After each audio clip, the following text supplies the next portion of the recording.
In this video, you're going to learn my top 5 reverb mixing tricks. These are some of my favorite techniques for adding space, depth, and size without muddying up the mix. So, let's have some fun. What is up? This is Jake with Musician on a Mission. Welcome back to the channel. Don't forget to subscribe and hit the bell. In this tutorial, we're going to be adding some reverb to a lead vocal, and I'm going to walk you through it step by step, and I'll share with you my top 5 reverb mixing tricks along the way. So first, let's just listen to the track we're going to be working with. I was telling the story of you and me, getting lost in the feeling, electricity. Okay, really nice, smooth, silky kind of vocal, but there's a lot of space in this arrangement that we can fill out with some reverb. There's a lot of cool opportunity here. So let's get started. I've already got a reverb aux set up right here. So I've set up my aux, and I'm using this Lustrous Plates reverb from Slate Digital. First thing I'm going to do is I'm going to send our lead vocal track to the aux, and then I'm going to dial in some reverb. Here we go. I was telling the story of you and me, getting lost in the feeling, electricity. Okay, pretty cool, pretty cool. Now for the bag of tricks. Let's start with trick number 1. It's to compress before reverb. So what I'm going to do here is I'm going to add a compressor, or actually I'm going to use a limiter, and I'm going to add it right before this reverb. And what this is going to do is it's going to help send a more consistent signal to that reverb, which in turn is going to make the reverb more consistent, right? So let's take a listen. And the first thing I'm going to do is solo this vocal verb, and then we'll dial in some limiter settings here. I was telling the story of you and me, getting lost in the feeling. And I'm actually going to toss a trim plugin in front of that to help kind of pump the signal into that limiter. I was telling the story of you and me, getting lost in the feeling, electricity. So I'm adding about 10 decibels of gain to the signal here first, and then sending that signal to our limiter, which is giving us about, 3 to 6 decibels of reduction there. I was telling the story of you and me, getting lost in. Okay, really squashing the signal, and kind of sounds kind of gross, right? But in context, once that squashed signal gets sent to our reverb, we're getting a much more consistent effect. So let's just solo our lead vocal, and we're just going to listen to the difference here. First, we're going to start with these plugins off, the limiting off, and then we'll play it with the limiting on. I was telling the story of you and me, getting lost in the feeling, electricity. So we've got a little bit of gain cranking up there too, right? So we're going to go ahead and compensate for that.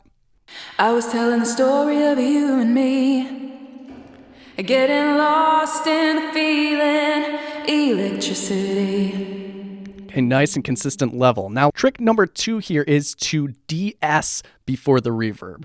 So I want to add a de-esser here to make sure the consonants don't kind of slice through the mix here, right? Let's take a listen.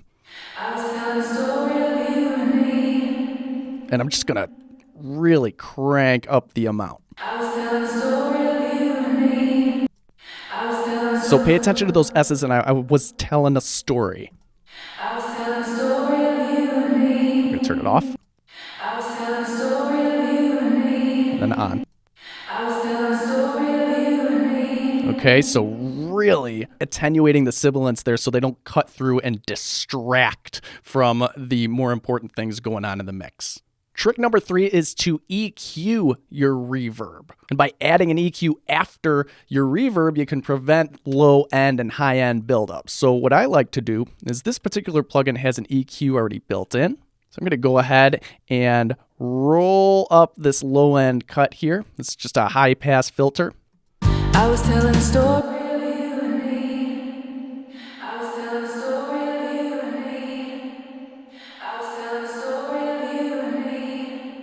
Just kind of take out the mud and take out the woofiness, any of the unwanted low end there, so we don't get a lot of buildup. Let's do the same thing with the high end. I've already got it rolled to, and this is a low pass filter. I've already got it rolled to about 10 kilohertz, but let's start at the top and roll in. I was telling a story of you and me. I was telling a story of you and me. Usually somewhere right around 6 is where I like to have it sit, but engineer's choice, right? So let's take a listen with and without that EQ. First, without. I was telling a story of you and me. I was telling a story of you and me. I was telling a story of you and me. I was telling a story of you and me. Right? So listen to how much that reverb really cleans up. That's going to go a long way in keeping your mix from getting too washed out and too muddy. Now, if you're using a reverb without EQ already built into it, you could just do something like add a simple channel EQ and use a high pass filter to roll off the lows, then low pass filter to roll off the highs. Okay, just look something like that. So the next trick I have for you is to add some width. And I'm going to do this with a free plugin from iZotope called the Ozone Imager. And what we're doing here is we're going to add some stereo widening, and it's going to make the reverb sound like it's coming from all around you instead of just directly in front of you. It can just be a really cool kind of effect, and it can also kind of get out of the center and get out of the way of the vocals. So let's go ahead and dial this in. I was telling a story of you and me. On the vector scope here, you can see we've got information happening here in the center. We've got information happening in the left and the right. I was telling a story of you and me. So now I'm just going to roll up on the width and get it to a level that I'm comfortable with. I was telling a story of you and me. I was telling a story of you and me. I was telling a story of you and me. Okay, that sounds pretty good to me right there. I'm actually gonna extend this loop so we're not listening to the same phrase being sung over and over and over again, because we already know that she's telling the story of you and me. First, without. I was telling a story of you and me. Getting lost in feeling electricity. Do you remember when we met? Felt like I already knew you, but I didn't yet. That sounds pretty cool. Definitely sounding like the reverb is coming from all around instead of from directly in the center. Let's blend in the main vocal. Up to this point, we've just been listening to the reverb in solo. Let's hear what the dry vocal sounds like with our wet effects.